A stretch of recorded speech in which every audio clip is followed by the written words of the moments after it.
धाकड़ खबर, बेखौफजुबां बेबाक अंदाज।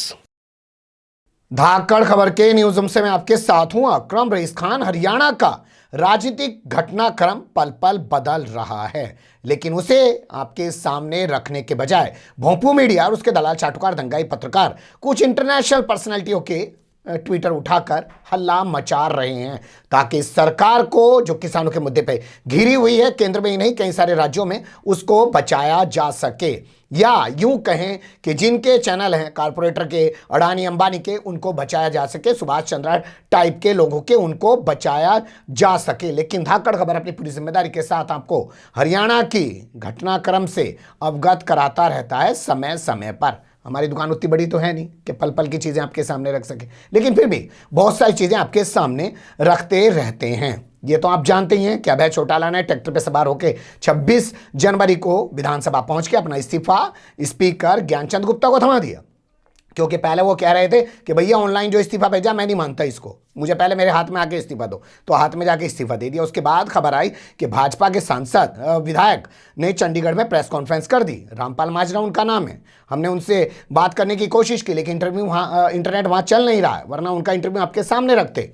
उन्होंने इस्तीफा दे दिया। उसके बाद खबर आई कि भाजपा के एक पूर्व विधायक जो फतेहाबाद से हैं, बलवान सिंह दौलतिया, उन्होंने भी बीजेपी का दामन छोड़ दिया, बीजेपी का साथ छोड़ दिया, और उन्होंने तो कमाल कर दिया। बीजेपी का झंडे को पहले पैरों से रौंदा, फिर उसके बाद इस्तीफा दिया। वो तस्वीरें हमने आपके सामने रखी हैं, लेकिन आज की खबर को 3 हिस्सों में आपके सामने रखने जा रहे हैं, जो जुड़ी हुई आ रही है कांग्रेस से। विधानसभा अभी सत्र आहूत नहीं होने वाला है, फिर भी कांग्रेस ने कल विधायक दल की मीटिंग कर दी और उसमें कई सारे एक के बाद एक प्रस्ताव पास कर दिए। तो बड़ा सवाल पैदा ये हुआ कि अभी जब विधानसभा सत्र आहूत ही नहीं हो रहा है, तो विधायक दल की मीटिंग करने की जरूरत क्या पेश आई थी। तो 3 हिस्सों में पूरी खबर आपके सामने रखने की कोशिश करेंगे। पहले हिस्से की तरफ चलते हैं और उसमें बात कर लेते हैं कि अभी से विधायक दल की मीटिंग करने की क्या जरूरत पेश आई थी। बता दें आपको, हरियाणा का विधानसभा सत्र जो है, हमने जो गूगल करके निकाला उसके मुताबिक 26 फरवरी को होना है, और आज क्या तारीख है जी, 4 फरवरी। तो भैया 22 दिन पहले मीटिंग करने की क्या जरूरत है?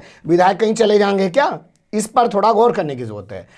इस मीटिंग में मांग की गई है कि 26 फरवरी से पहले विधानसभा का विशेष सत्र बुलाया जाए। जी हां, विशेष सत्र बुलाया जा सकता है, ये मुख्यमंत्री के पास अधिकार है, वो राज्यपाल को पत्र भेज दें और विशेष सत्र आहूत हो जाएगा। यानी कि कांग्रेस चाहती है कि 26 फरवरी तक का इंतजार ना किया जाए, इसलिए उसने कल ही मीटिंग कर ली। अब इसके अलावा यहां से चलते हैं खबर के दूसरे हिस्से की तरफ कि कल की जो विधायक दल की मीटिंग हुई, जो भूपेंद्र सिंह हुड्डा विधायक दल के नेता हैं उनके नेतृत्व में, तो उसमें क्या क्या प्रस्ताव पास हुए। तो एक के बाद एक 4 प्रस्ताव उसमें पास हुए हैं। तो पहला जो प्रस्ताव पास हुआ है कि बीजेपी और जेजेपी की जो गठबंधन वाली सरकार हरियाणा में चल रही है, यानी कि मनोहर लाल खट्टर की, दुष्यंत चौटाला की जो सरकार हरियाणा में चल रही है, उसके खिलाफ अविश्वास प्रस्ताव लाया जाएगा। यानी कि कहा जाएगा कि सरकार के पास विश्वास नहीं है और इसे सत्ता में बने रहने का कोई अधिकार नहीं है, नैतिक अधिकार जो होता है। तो देखेंगे वहां क्या होगा, लेकिन सबसे प्रमुखता पे यही प्रस्ताव रखा जाएगा। इसके अलावा 3 प्रस्ताव और हैं, उन पे आपको ध्यान देने की जरूरत है।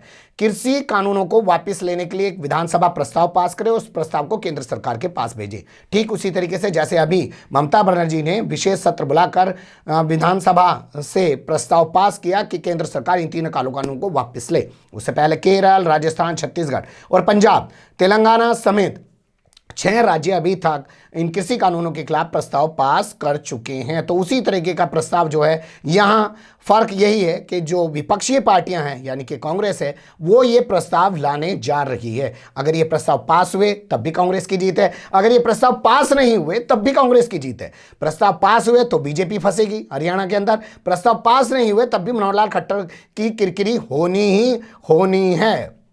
ये एक डिमांड उन्होंने की है। अब तीसरा प्रस्ताव देख लेते हैं, उनका क्या है। तीसरे प्रस्ताव में वो कहते हैं कि फसलों के जो एमएसपी है, मिनिमम सपोर्ट प्राइस, न्यूनतम समर्थन मूल्य जो दिया जाता है किसानों को, उसको लीगलाइज किया जाए, उसको कानूनी अमली जामा पहनाया जाए। ये उन्होंने एक डिमांड रखी है। एक प्रस्ताव वो इस तरीके का लाएंगे। तो इस प्रस्ताव को भी पास करेगी ये हरियाणा की सरकार तो भी कांग्रेस की बल्ले बल्ले नहीं करेगी, तो भी कांग्रेस की बल्ले बल्ले इसमें ही फंसेगी। चौथा जो प्रस्ताव है वो भी काफ़ी दिलचस्प है। कहा गया है कि एमएसपी से नीचे खरीद करने वाले, यानी कि मिनिमम सपोर्ट प्राइस से नीचे कोई भी फसल की खरीद करने वाले लोगों के खिलाफ कानूनी कार्रवाई की जाए, दंडनीय अपराध उसको बनाया जाए। ये भी एक प्रस्ताव विधानसभा से पास करवाया जाएगा, यानी कि उसमें लाया जाएगा। पास होगा तब भी कांग्रेस की बल्ले बल्ले, नहीं होगा तब भी कांग्रेस की बल्ले बल्ले। दोनों स्थिति में मनोहर लाल खट्टर की किरकिरी होनी, पास होगा तब भी किरकिरी, नहीं पास होगा तब भी किरकिरी। अब चलते हैं खबर के तीसरे हिस्से में और रख लेते हैं आपके सामने। अब चलते हैं खबर के तीसरे हिस्से की तरफ और यहाँ पे नजर डाल लेते हैं कि आखिर मीटिंग में और क्या मुद्दे उठाए गए।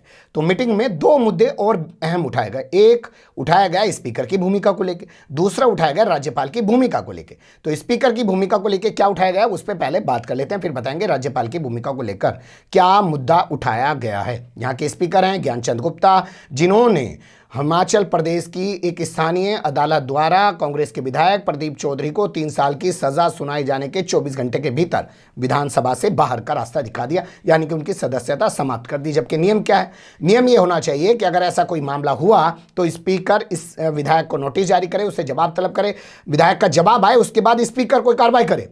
लेकिन यहाँ एक तरफा कार्रवाई कर दी गई। ये तो आप जानते हैं किस तरीके का सिस्टम पूरा चल ही रहा है। तो उसको उठाया गया मीटिंग के अंदर और कहा गया कि स्पीकर की जो भूमिका है वो ठीक नहीं है, स्पीकर ने जो डिसीजन लिया वो ठीक नहीं है। पहले विधायक से जवाब लिया जाना चाहिए था, फिर उसके बाद कोई एक्शन लिया जाना चाहिए था। 10 साल पुराने एक मामले में 3 साल की सजा कांग्रेस के विधायक को प्रदीप चौधरी को हिमाचल प्रदेश के कोर्ट ने सुनाई है।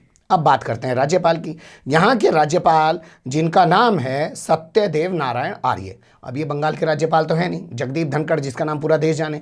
मैं भी पहली बार ये नाम पढ़ रहा हूँ पत्रकार होने के बावजूद भी। आप लोगों को तो खैर क्या पता होगा कि हरियाणा का राज्यपाल कौन है। ऐसे ही उत्तर प्रदेश का राज्यपाल है वो कहीं दिखाई नहीं देते। जहाँ जहाँ भाजपा का सरकार है वहाँ के राज्यपाल को आप नहीं जानते होंगे, लेकिन महाराष्ट्र के राज्यपाल को जरूर जानते होंगे। भगत सिंह कोश्यारी रात को बुला के चुपचाप शपथ दिला दे, कंगना रनौत के साथ मीटिंग करे बैठ के कि इनके साथ अच्छा नहीं हो रहा है तो, और अस्पताल में आग लग जाए तो वहाँ देखने पहुँच जाए। लेकिन यहाँ पे कुछ भी हो जाए, यहाँ किसान मर जाएं, किसानों पे लाठी चल जाए, पानी बौछारे हो जाएं, FIR हो जाएं, मुकदमे दर्ज हो जाएं, कुछ भी हो जाए, यहाँ के राज्यपाल को आप कुछ करते हुए नहीं देखेंगे जहाँ जहाँ भाजपा की सरकारें हैं।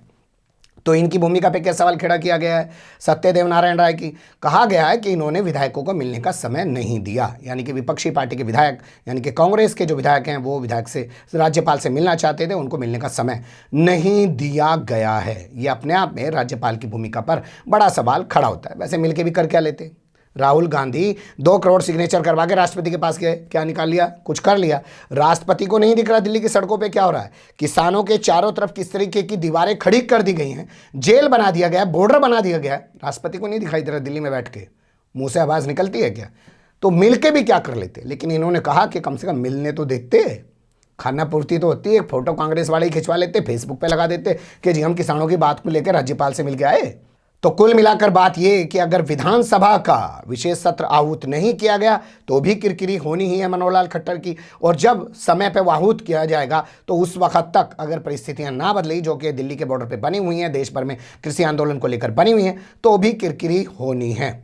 अब लगता है सांप वाली स्थिति बन गई है।